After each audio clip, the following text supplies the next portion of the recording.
transition to our scientific session.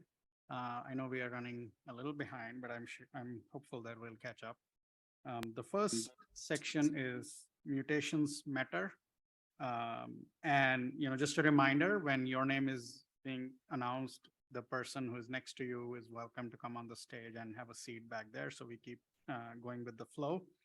So for the first talk, we have Dr. Benjamin Durham, who is from Department of Pathology, Memorial Sloan Kettering Cancer Center, talking on the topic RAF-independent MEK mutations drive histiocytic neoplasms in vivo and are sensitive to single-agent ERK inhibition in patients.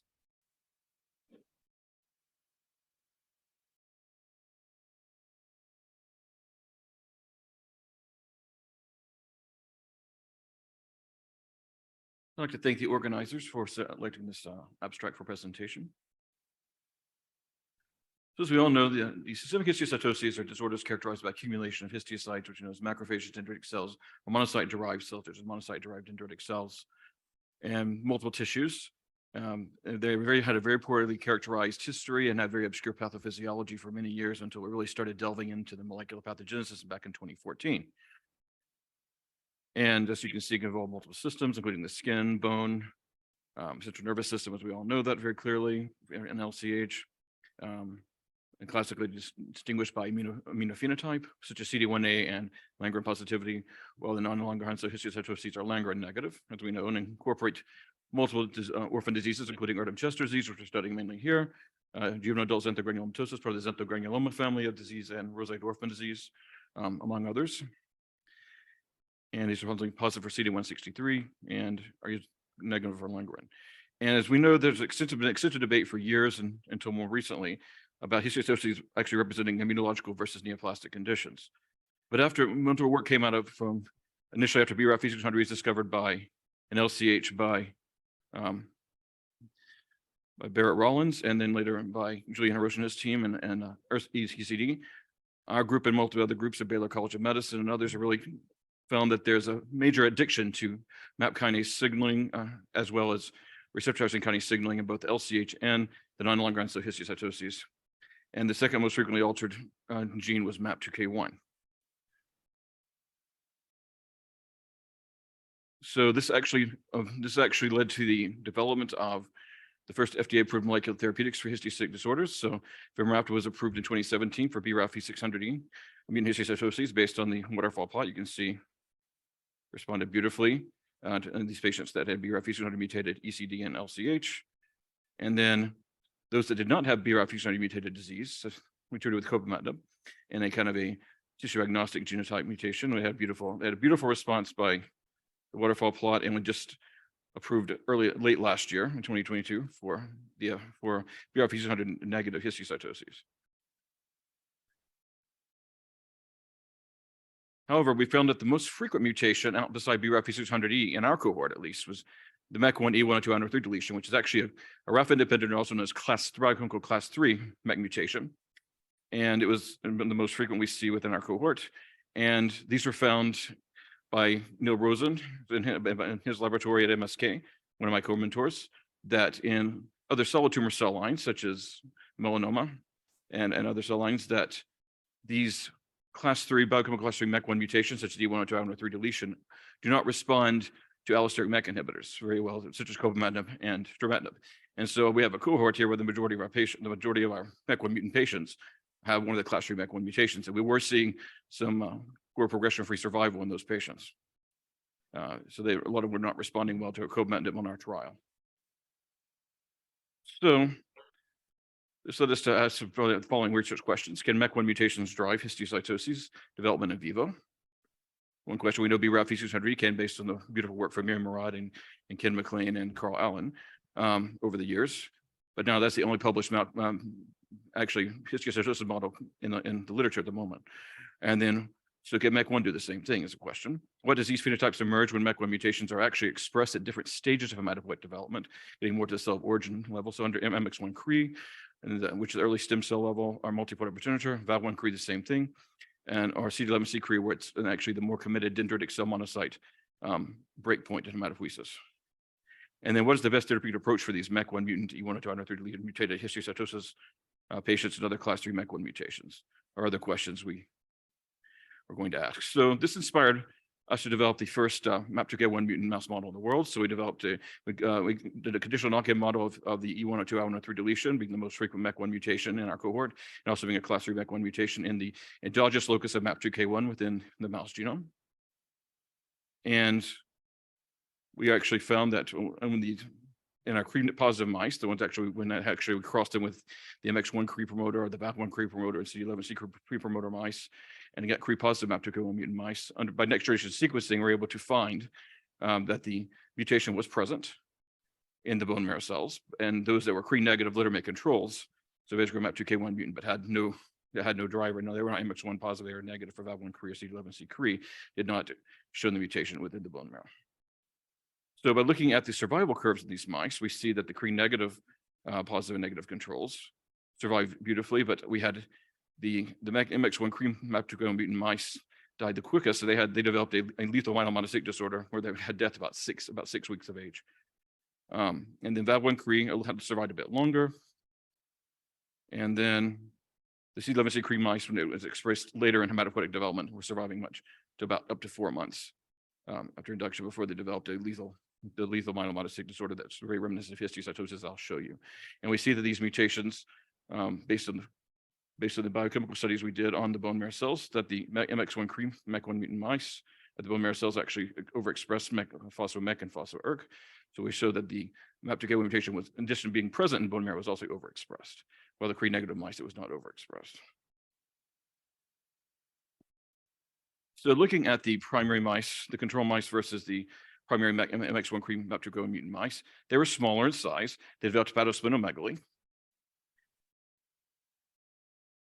And then looking at they also developed anemia and thrombocytopenia compared to the CRE-negative litter-make controls. And then looking at the white blood cell subsets in these mice, control mice in mouse peripheral blood and bone marrow, you typically see mainly B lymphocytes is the most common white blood cell in mice.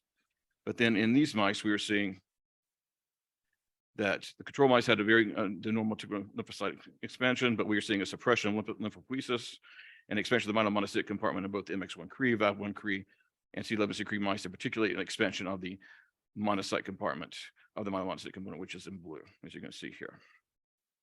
And then we further evaluated this by flow cytometry, and we saw that there was a suppression of the B lymphocytes within the bone marrow, as well as the spleen and liver. We did it on there, and those tissues as well, compared to control mice.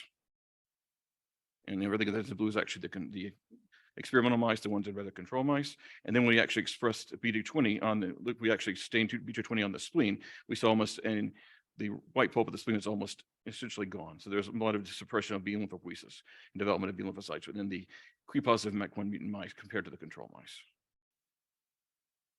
And then we also looked at, there's expansion of monocyte subsets and macrophages. So we looked at monocyte subsets as the classical monocytes were expanded, particularly in the bone marrow.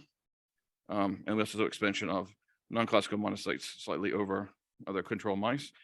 And then we saw an expansion of the macrophages, particularly in the spleen, and then also we saw this in the liver. In addition, we saw an expansion of CD11B positive classical dendritic cells, which are classical dendritic cell type 2s or conventional dendritic cell type 2s.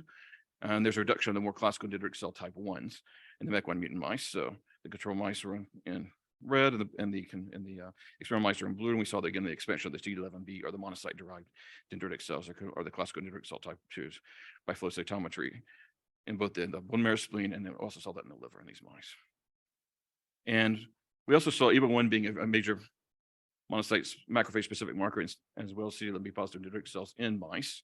We see the control mice looking at bone marrow, the MX1 CRE mice, the VAV1 CRE mice, and the CD11C CRE mice had overexpression of EBA1 positivity in bone marrow, showing a major expansion of monocyte macrophages, as well as CD11B positive dendritic cells, and also overexpression of phospho-ERK1/2 compared to control mice, which are in the top 3 panels. And here's also looking at the liver, we were seeing that there was developed a granulomata basically, and large accumulations in MX1 CRE, VAV1 CRE, and CD11C CRE mice. That EBA1 positive in the liver, they also overexpressed phospho-ERK1/2 compared to control mice. And also we found continuous disease within these mice. So we had the development of xanthogranulomatosis lesions in MX1 CRE mice. And then we saw that, and we see that the dermis, which is where we see this in humans as well, that the dermis is massively expanded with what looks to be a myelomonocytic disorder, looks very histiocytosis-like in patients. There's a multinucleate giant cells. They even went strongly positive, also positive for phospho-ERK1/2 compared to the control mice. And then, okay, another question you always have in mice, and when you're looking at hematological malignancies in our neoplasms in mice, are they serially transplantable? Are they self-propagating? So we took bone marrow from primary MX1 cream mice and transplanted these into CD45.1 recipient black 6 mice. And those that actually had the MX1 cream bone marrow had very decreased survival compared to those that received pre-negative MEK1 mutant control marrow. We also saw this hepatosplenomegaly we saw within the primary mice. We also saw the anemia, the thrombocytopenia we saw, and then looking at and we also saw that there's infiltration of the tissues by histiocytosis like neoplasms, such as primary MX1 cream MAP2K1 mutant mice that we saw in the primary mice, where you saw expansion of EB1 positivity in the transplant mice in the bone marrow, spleen, and liver compared to control mice.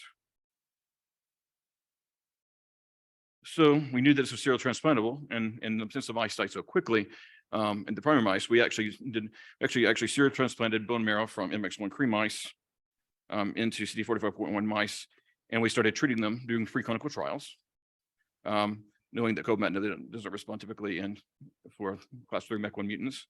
We said, okay, let's go further downstream. Let's try ERK1/2 inhibition. So we have a pilot study which is ongoing. This is a fairly recent study.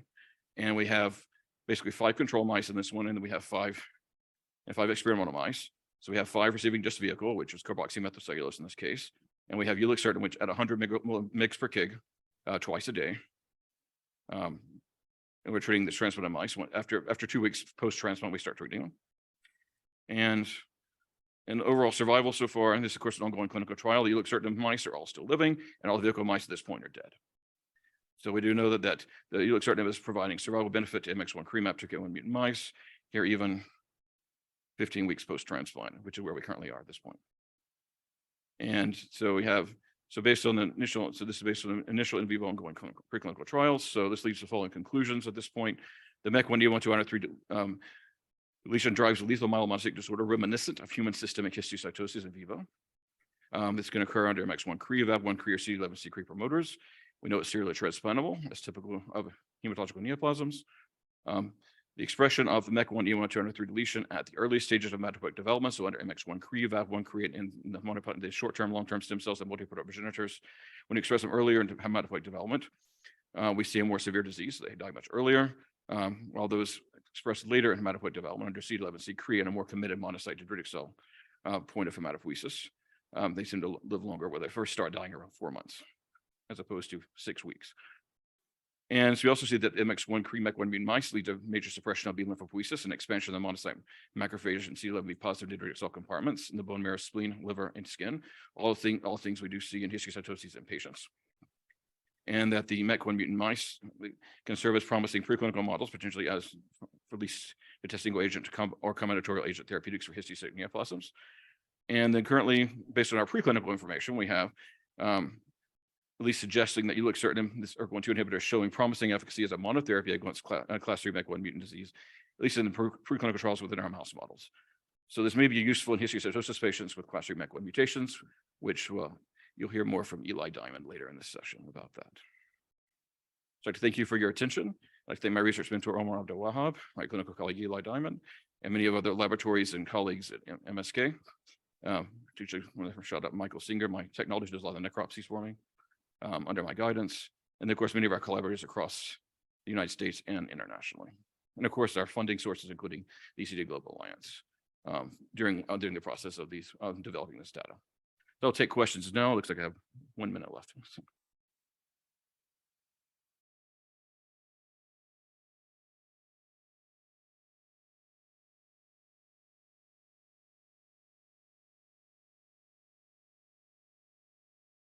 Okay, any questions? Yes, I'll ask one if nobody has to get things started. Maybe we need us to stretch a little bit. But what's the prevalence of, these mutations in your experience in the cohort? You may have mentioned that earlier, but how often do you see these in your entire? Well, it's after BRAF V600E, so it's our most frequent mutation in our cohort. It's the most frequent MEK1 mutation in our cohort. MEK1 mutations in our cohort make up about 25%. And then it's the, I'd have to look at exactly the things and the number. I think it's close to, I think it's close to 20%. I think something between 16 and 20%. I have to look again, but it's our most frequent MEK1 mutation, and it is the most frequent MEK1 most frequent mutation after BRAF V600E in our cohort, which includes both LCGCD and other histiocytoses.